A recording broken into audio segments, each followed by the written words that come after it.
Welcome back. There's an old saying that there's no more efficient bilge pump than a frightened man with a bucket. And I must admit I've proven that a few times over the years. Nowadays, with modern boat building materials, fiberglass and aluminium, it's not easy to hull a large boat. But it can be done, as experiences in Italy recently have proven. Small boats, on the other hand, are vulnerable to a wide range of hazards.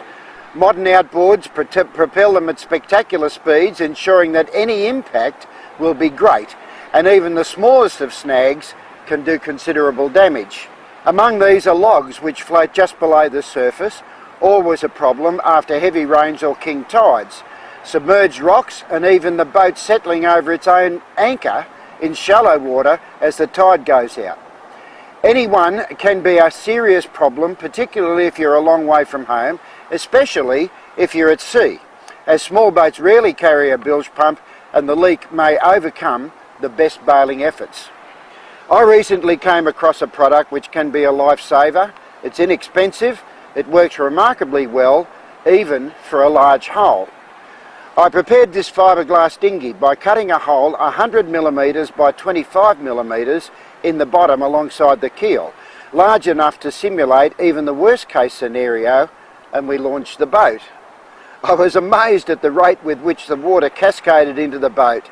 As you can see, it shot well up into the air and no amount of bailing would have kept it afloat.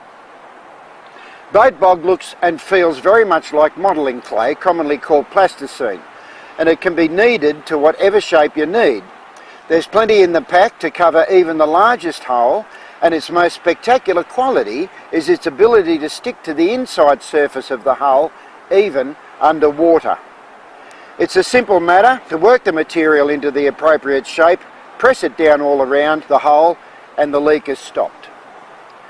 Now, you may never hull your boat, but there are those who have forgotten to put the bung in and those who will. Boat Bog solves the problem either inside or outside the hull. This is a remarkable material, one which should be standard equipment in any boat which doesn't have a floor, in other words, where the interior of the hull below the waterline is accessible. It's inexpensive, easy to use, and can save your boat, your gear, and even your life.